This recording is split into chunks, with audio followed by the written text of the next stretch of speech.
Today we will talk about the definition of thermodynamic pressure. In previous section, we showed that the thermodynamic definition of temperature that follows by considering the conduction, the thermal equilibrium condition of two subsystems. The main necessary condition for the definition of thermodynamic temperature is that the two subsystems must be in thermal equilibrium. So in the following, we show that the pressure can be defined in an analogous way and that the pressure can be interpreted as a response of the entropy to a change in the volume. Okay? इसमें हम देखें pressure की definition में हम entropy changes लेंगे with respect to volume. Pressure के लिए हम एंट्रोपी चेंजेस लेंगे विद रिस्पेक्ट टू वॉल्यूम, जबकि टेम्परेचर की डेफिनेशन में हमने एंट्रोपी चेंजेस ली थी विद रिस्पेक्ट टू हीट और with respect to energy of the system, जबकि हमने नंबर ऑफ पार्टिकल्स और वॉल्यूम को फिक्स रखा था. अब थर्मोडायनामिक प्रेशर की डेफिनेशन में हम क्या करेंगे, एंट्रोपी चेंजेस लेंगे विद रिस्पेक्ट टू वॉल्यूम और now we will fix energy and number of particles of the system. Okay, so consider an isolated composite system. उसी तरह से एक आप composite isolated system consider कर लें, that is partitioned into two subsystem. वो system जो है वो two subsystem में जो है वो partitioning उसकी हुई है, like just like this, कि ये दो subsystems हैं, ये system A है और ये system B है. ठीक है, ये सिस्टम ए है, इसका में जो प्रेशर है इस साइड का पी है, इस साइड का प्रेशर पी बी है, यहाँ पे वॉल्यूम जो है वी है, इस यहाँ नंबर ऑफ पार्टिकल्स एन है, जबकि सब सिस्टम बी का वॉल्यूम वी भी है, नंबर ऑफ पार्टिकल्स एन भी. ठीक है, ये हमारे पास टेम्परेचर की डेफिनेशन थी कि entropy changes respect to volume से, जबकि वॉल्यूम और नंबर ऑफ पार्टिकल जो था वो कांस्टेंट थे. No let's take the system equilibrium in order to balance the pressure on both sides. हमने क्या किया कि दोनों साइड्स पे हमने प्रेशर को बैलेंस किया. इस तरह से तब तक बैलेंस करना जब तक मैकेनिकल इक्विलिब्रियम जो है वो रीच नहीं कर जाता, यानी कि दोनों साइड पे प्रेशर जो है वो सेम नहीं हो जाता. अब उसके बाद हम क्या करते हैं, now we wall allowed to move. कैसे हमने वो मैकेनिकल इक्विलिब्रियम जो है वो अटेन किया है कि हमने जो वॉल थी अभी फिक्स नहीं थी, मूवेबल वॉल थी, उसको हमने मूव किया और इस तरह से इसको एडजस्ट करना है कि दोनों साइड पे वॉल्यूम जो है वो सेम हो जाए, यानी कि मैकेनिकल इक्विलिब्रियम रीच कर जाए. Now again the entropy is a function of energy, volume and number of particles. ठीक है, एंट्रोपी आपके पास इन तीनों का फंक्शन है. ठीक है, so now change in entropy क्या होगा, इसका पार्शियल डिफरेंशियल लें, चेंज इन एंट्रोपी आपके पास क्या आ जाएगी, change in entropy of system A with respect to. अब हमने चेंजेस किसके रिस्पेक्ट से लेनी है, क्या चीज चेंज हो रही है, सिर्फ वॉल्यूम चेंज हो रहा है. नंबर ऑफ पार्टिकल दोनों साइड पे फिक्स है, वो वेरी नहीं कर रही है. एनर्जी दोनों साइड की कांस्टेंट है, वो वेरी नहीं कर रही है. सिर्फ वॉल्यूम चेंज हो रहा है क्योंकि हमने प्रेशर को ऑल्टर किया और प्रेशर ऑल्टर करने के मतलब है कि आप वॉल्यूम को चेंज करें. So entropy change of system A with respect to volume system A. ठीक है, at constant E and number of particles. ठीक है, plus partial differential of entropy of system B with respect to volume of system B at constant E and number of particles of system B. Okay. Now the total volume which is equal to the sum of volume A system A and plus volume of subsystem B is equal to constant. अब total volume जो है वो constant है. ठीक है, तो इसका differential लें, change लें, इसमें d V A plus D V भी इक्वल टू कॉन्स्टेंट है, इसका डिफरेंशियल लेंगे तो जीरो हो जाएगा. यहाँ पे हमारे पास चेंज इन वॉल्यूम सिस्टम भी इक्वल टू आ जाएगा minus change in volume of system. ठीक है, नाउ डीवी भी इक्वल टू माइनस डीवी. ये इस इक्वेशन में वैल्यू जब आप पुट करेंगे, इस डीवी बी को रिप्लेस कर दें माइनस डीवी ए से, तो जब आप पुट करेंगे तो डीवी ए दोनों इस टर्म फर्स्ट और सेकंड टर्म दोनों में डीवी ए कॉमन है, उसको बाहर निकालेंगे, यहाँ नेगेटिव साइन आ जाएगा. नाउ एट इक्विलिब्रियम हमें पता है कि इक्विलिब्रियम पे एंट्रोपी हमेशा मैक्सिमम होती है. ठीक है ना, तो change in entropy D S यानी change in total change entropy में चेंज क्या होगा, जीरो हो जाएगा. ठीक है, for a reversible process, because ये रिवर्सिबल प्रोसेस है. ठीक है, अब चेंज इन एंट्रोपी जीरो है तो ये इसमें इस साइड पे पुट करें, इसकी वैल्यू ये में जीरो पुट करेंगे तो देखिए अब ये इक्वेशन आपके पास जीरो के इक्वल है. इसका मतलब है कि आइदर या तो आपके पास ये फैक्टर जीरो है या फिर ये फैक्टर जीरो है, तो ये चीज तो जीरो नहीं है. ठीक है ना, क्योंकि सिस्टम ए का सब सिस्टम ए का वॉल्यूम जो है वो तो चेंज हो रहा है, तो इसका मतलब है कि अगर ये फैक्टर जीरो नहीं है तो फिर डेफिनेटली ये फैक्टर जो है वो जीरो के इक्वल है। इसको जब आप जीरो के इक्वल रखेंगे तो इसका मतलब है, जब इसको जीरो के इक्वल रखेंगे तो दैट्स मीन कि partial S over partial B A किसके इक्वल है, minus sorry plus partial S P over partial B B, यानी कि सब सिस्टम ए की entropy change with respect to volume जो है वो इक्वल होगा सब सिस्टम बी का entropy change with respect to volume of that system at fixed number of energy and number of particles. Okay? So this equality is to be related to the two sides. इसको दोनों side से relate कर सकते हैं, ठीक है। अब partial S over partial V किसके इक्वल होता है, प्रेशर ओवर टेम्परेचर, तो पी ओवर टी, ठीक है। अब यहाँ पे हमें टी ए या टी बी इसलिए नहीं लिया बिकॉज टेम्परेचर दोनों साइड पे जो है वो सेम है, ठीक है। तो लेट्स सपोज कि अगर दोनों सिस्टम का टेम्परेचर से, बिकॉज एनर्जी सेम है तो टेम्परेचर भी सेम है, दोनों साइड पे हीट सेम है, तो इसको हम जनरल टी के इक्वल लिख सकते हैं, that is P A over T, ठीक है। दैट्स मीन के ये साइड जो है partial S over partial B A P A over T A के इक्वल होना था, लेकिन चूंकि टी ए टी के इक्वल है इसको हमने टी लिख दिया। Similarly P B over T B आना था, तो टी बी भी चूंकि टी के इक्वल है तो उसको हमने रिप्लेस कर दिया। अब देखें ये चीज और ये चीज दोनों जो है, ये इक्वेशन इसके इक्वल है और ये साइड जो है इसके इक्वल है। अब दोनों साइड पे प्रेशर चूंकि सेम है, पी ए ओवर टी जो है किसके इक्वल है, पी बी ओवर टी के, बिकॉज दोनों साइड पे जब प्रेशर सेम है तो इसका मतलब है कि इसे हम रिप्लेस कर सकते हैं सिंपली पी ओवर टी के साथ, partial S over partial B at constant E and number of particles किसके इक्वल है, पी ओवर टी के, and this is the definition of thermodynamic pressure. ये थर्मोडायनामिक डेफिनेशन है प्रेशर की, कि अब आपने जब भी प्रेशर की वैल्यू फाइंड करनी है, आपको सिस्टम की अगर सिंपली एंट्रोपी दी हुई है तो आप उसका एंट्रोपी चेंज फाइंड कर ले विद रिस्पेक्ट टू वॉल्यूम, वहां से आप उसका प्रेशर जो है वो फाइंड कर सकते हैं। हाँ, बशर्ते ये कि आपको उसका टेम्परेचर गिवन हो, ठीक है ना, यानी कि आपको सिस्टम की एंट्रोपी दी हुई है, साथ में उस सिस्टम का टेम्परेचर मेंशन है, तो आपने प्रेशर फाइंड करना है तो कैसे करेंगे, आप उसका एंट्रोपी का चेंज ले लें विद रिस्पेक्ट टू वी, जबकि आपने एनर्जी को और नंबर ऑफ पार्टिकल को कांस्टेंट रखना है, उनको चेंज नहीं करना, यानी कि उसके रिस्पेक्ट से डेरिवेटिव नहीं लेना। तो ये आपके पास वहां से आप उसका प्रेशर फाइंड कर सकते हैं। सिमिलरली इसी तरह सेम कैलकुलेशन करनी है, थर्ड आपने केस लेना है, मैं यहाँ पे इसकी कैलकुलेशन कर नहीं रही हूँ, आपने खुद करनी है एज अ असाइनमेंट जो है। थर्ड केस में आपने क्या करना है, अगेन यही आप दो सब सिस्टम्स लें, एक दोनों सब सिस्टम्स की एनर्जी लें, वॉल्यूम लें, नंबर ऑफ पार्टिकल, दोनों साइड्स का सेपरेट सेपरेट से।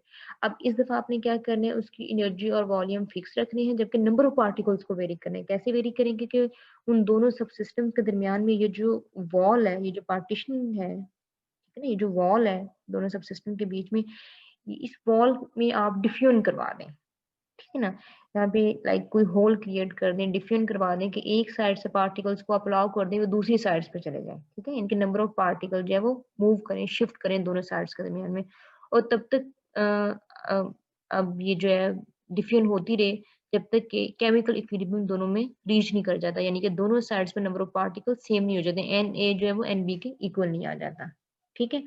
तो बाकी वी और ई को अब आपने कांस्टेंट लेना है, ठीक है ना। तो अब क्या आप क्या क्या करेंगे, नहीं थर्ड केस में क्या करेंगे कि एंट्रोपी चेंज लेंगे, अगेन एंट्रोपी इन तीनों का फंक्शन आएगा, बट जो एंट्रोपी चेंज लेंगे वो अपने with respect to number of particles लेना, यानी कि यहाँ पे अपने डोमिनेटर में लेंगे पार्शियल एन ए, यहाँ पे लेंगे पार्शियल एन बी, जबकि यहाँ पे आप लेंगे एट कांस्टेंट वी एंड ई। अब v और e को कांस्टेंट रखना है और n के रिस्पेक्ट से आपने इसको वेरी करना है, ठीक है ना, विद रिस्पेक्ट टू n अब आपने डेरिवेटिव लेना है। तो वो जब आप करेंगे सेम ऐसी कैलकुलेशन करेंगे तो आपके पास ये रिलेशन आ जाएगा, partial s over partial n at constant e and v is equal to mu over t। here mu is the chemical potential, ठीक है, ये केमिकल पोटेंशियल है जिसको आप फाइंड कर सकते हैं by using this relation, mu over T is equal to partial S over partial N, यानी कि अगर आपको सिस्टम की एंट्रोपी गिवन है तो आपका उसका एंट्रोपी चेंज फाइंड करना with respect to number of particles while keeping E and V constant, जबकि आपको सिस्टम का टेम्परेचर गिवन होगा तो फिर आप इस रिलेशन को यूज करके उसका केमिकल पोटेंशियल फाइंड कर सकते हैं, ठीक। Now there are some thermodynamic fundamental relations, thermodynamic के कुछ बुनियादी रिलेशंस हैं, उनको हम फाइंड करते हैं, उनकी डेफिनेशंस देखते हैं क्या है, लेकिन सिंपली हमें पता है according to first law of thermodynamics delta E is equal to Q plus W. यहाँ पे डेल्टा ई है, प्रीवियसली हमने डेल्टा यू की टर्म यूज की थी, तो सेम थिंग आप चाहे यू यूज कर लें, ई कोई भी नोटेशन यूज कर लें, this is basically the internal energy of the system, delta is equal to Q plus W. Now to separate the contribution to E, अब ई की कंट्रीब्यूशन सेपरेट चेक करने के लिए कि कितनी कंट्रीब्यूशन इसमें से हीट की वजह से आ रही है और कितनी जो है वो वर्क डन की वजह से आ रही है। देखिए हमें पता है कि किसी भी कॉजिस्टेटिक प्रोसेस के लिए वर्क डन किसके इक्वल है, डी डब्ल्यू किसके इक्वल होता है, माइनस पी डी वी। ठीक है, और फॉर सेम कॉजिस्टेटिक प्रोसेस में पता है कि चेंज इन हीट ड्यू की किसके इक्वल होती है, टी डी एस के। सिंपल ये एंट्रोपी की जो डेफिनेशन है वहां से आप ये रिलेशन निकाल सकते हैं। ठीक है, तो इनके वर्क डन डी डब्ल्यू और डी क्यू की जो ये वैल्यूज हैं, इसे इसी इक्वेशन में पुट करें। ठीक है, इक्वेशन 1 में इसको पुट करें। सो तो चेंज इन एनर्जी किसके इक्वल आ जाएगा, D E is equal to, ये आपने डी क्यू की वैल्यू पुट कर दी, प्लस माइनस आ जाएगा बिकॉज वर्क डन के साथ नेगेटिव साइन है, माइनस पी डी वी। ये आपके पास सोल्यूशन आ गया। अब इसको थोड़ा सा रीअरेंज करें। ठीक है, इस पूरी इक्वेशन को टी के साथ डिवाइड कर दें। ठीक है, टी के फैक्टर से डिवाइड करें, डिवाइड करने के बाद यहाँ से ds फाइंड कर लें, बाकी सारे फैक्टर दूसरी तरफ ले जाएं, ds फाइंड कर लें, तो ds चेंज इन एंट्रोपी आपके पास आ जाएगा 1/t dE plus p/t dV। ठीक है, अब देखिए हमें पता है कि एंट्रोपी किसका फंक्शन है, एनर्जी का, वॉल्यूम का और नंबर ऑफ पार्टिकल्स का। ठीक है ना, तो आप सिंपली इसका डिफरेंशियल लें, चेंज इन एंट्रोपी लें विद रिस्पेक्ट टू ई। ठीक है, सिंपल आपने उसका डिफरेंशियल लिया है, ये जिन जिन वेरिएबल्स का फंक्शन है उसके रिस्पेक्ट से उसका डिफरेंशियल आ जाएगा, पार्शियल डिफरेंशियल आ जाएगा, partial S over partial E, partial S over partial V at constant E and N, and partial S over partial N at constant E and V. ये इसकी को आपने क्या किया है, जस्ट डेफिनेशन यूज की है डिफरेंशियल, पार्शियल डिफरेंशियल की। अब इन दोनों इक्वेशन को जो है वो कंपेयर करें। ठीक है ना, इन दोनों इक्वेशन को कंपेयर करें, इनकी ये साइड्स इक्वल है।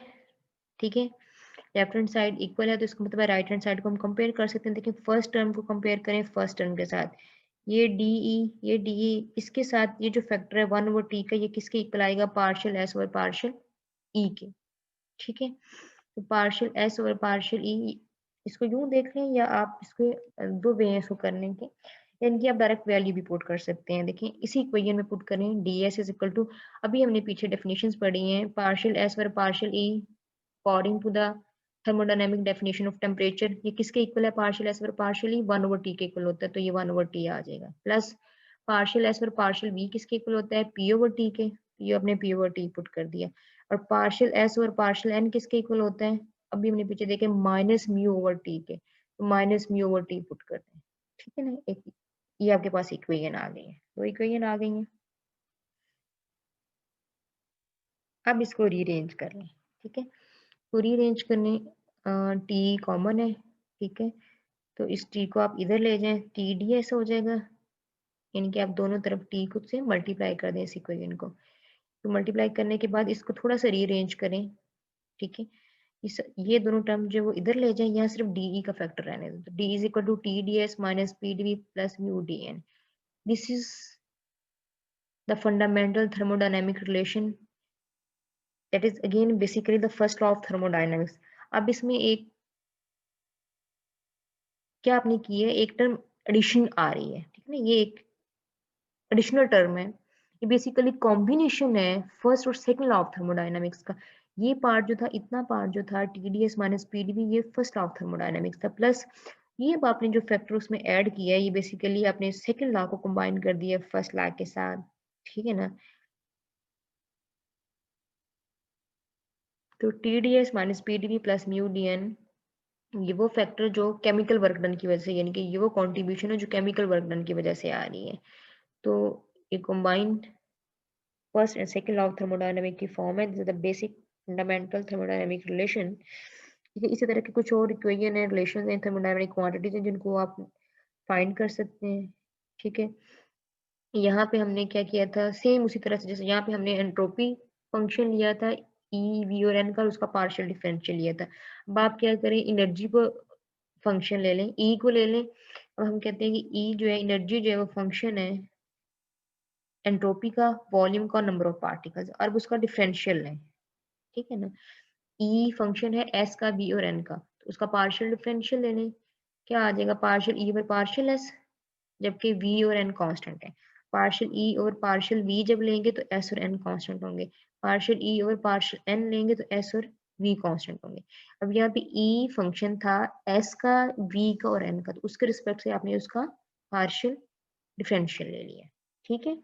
अब इन दोनों इक्वेशन को कंपेयर करें। इक्वेशन 2.128, ठीक है, इसी इक्वेशन को और इस इक्वेशन को कंपेयर करें। ठीक है ना। लेकिन इनकी लेफ्ट हैंड साइड इक्वल है तो इसका मतलब है राइट हैंड साइड इक्वल है, इनको कंपेयर करेंगे तो फर्स्ट टर्म को फर्स्ट टर्म से कंपेयर करें, T D S is equal to this, तो ये डी एस का फैक्टर तो दोनों के साथ है, तो partial E over partial S किसके इक्वल है, ठीक है। ठीक है, partial E over partial S किसके इक्वल है, ठीक है, और ये चीज ऑलरेडी हम प्रूव कर चुके हैं। इसको इन्वर्ट करें, पार्शियल एस ओवर पार्शियल ई करें 1/t, ये ऑलरेडी हम रिलेशन फाइंड कर चुके हैं। ठीक है। अब इस सेकंड टर्म को सेकंड टर्म से कंपेयर करें, partial E over partial V किसके इक्वल है, माइनस पी के।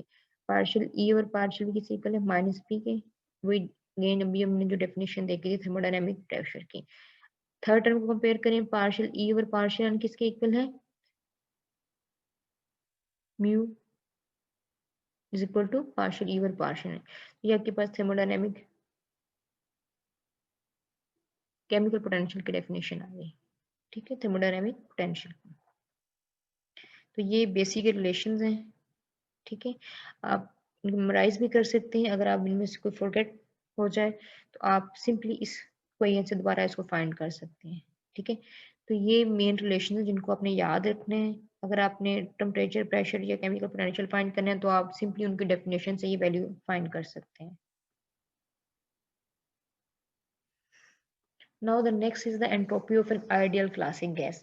आइडियल क्लासिक गैस की एंट्रोपी क्या होती है।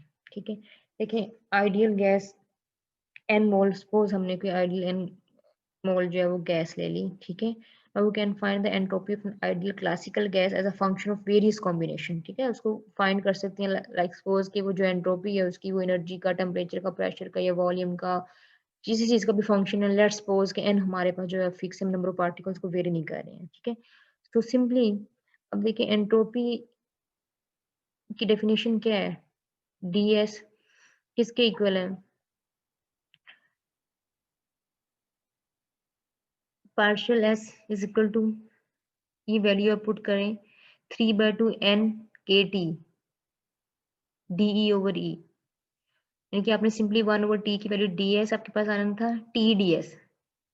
ठीक है ना, आपने 1/t की वैल्यू पुट कर दी 3/2 N K over E, D का फैक्टर ऑलरेडी आपके पास था, प्लस इसी तरह से ये जो आइडियल गैस इक्वेशन है P V equal to N K T, वहां से आपने पी ओवर टी की वैल्यू पुट कर दी एन के, और वी और डी वी का फैक्टर आपके पास ऑलरेडी था बिकॉज एस फंक्शन था ई का और वी का। ठीक है, इसी तरह से इसको इंटीग्रेट करें, इस इक्वेशन को 2.131 को इंटीग्रेट करें to find the change in the entropy. ठीक है, एक स्टेट से E1 एनर्जी से E2 एनर्जी और V1 वॉल्यूम से V2 वॉल्यूम तक की जो स्टेट है उसको फाइंड करने के लिए, इसमें जो चेंज है उसको फाइंड करने के लिए आपने सिंपली इसको इंटीग्रेट कर दिया। टोटल चेंज आपके पास कितना आ जाएगा, डेल्टा एस आपके पास आ जाएगा 3/2 एन के, इसका लॉग लेने simply log of E2 over E1। ठीक है, यहाँ पे भी लिमिट्स लगा दें, let's suppose initial volume V1 है, फाइनल V2 है, इसके इंटीग्रेट करें और लिमिट्स पुट करें तो log of V2 over V1 आ जाएगा। ठीक है, basically here S is proportional to N, तो इसको जस्ट दोबारा से रीअरेंज कर लें। Now it is more convenient, ज़्यादा कन्वीनियंट है अगर इसको हम टेम्परेचर की फॉर्म में लिखें। ठीक है, तो इसको हम एनर्जी की बजाय इसको आप टेम्परेचर की फॉर्म में भी लिख सकते हैं। ठीक है, E2 और E1 की जगह हम यूज कर सकते हैं, बिकॉज देखें इंटरनल एनर्जी किसका फंक्शन है, ये एनर्जी किसका फंक्शन है for an ideal gas 3/2 N K T. 3/2 N K common है, सॉरी कांस्टेंट है, सिर्फ जो है वो वेरिएबल क्या है टी। ठीक है ना, ई बेसिकली डायरेक्ट फंक्शन है किसका, टेम्परेचर का। ठीक है ना, ये चीजें तो कांस्टेंट है, इसका मतलब है कि ई की जगह ई चेंज करने का मतलब है कि आप टेम्परेचर चेंज करें। E2 और E1 की जगह हम लिख सकते हैं T2 over T1। so this is the total change in entropy of an ideal classic gas। ठीक है, अगर आपको क्लासिक गैस की इनिशियल और फाइनल टेम्परेचर पता है, उसका इनिशियल फाइनल वॉल्यूम पता है, तो आप ये रिलेशन फाइंड करके सिंपली ये रिलेशन यूज करके आप उसकी एंट्रोपी चेंज है वो फाइंड कर सकते हैं from one state to another state.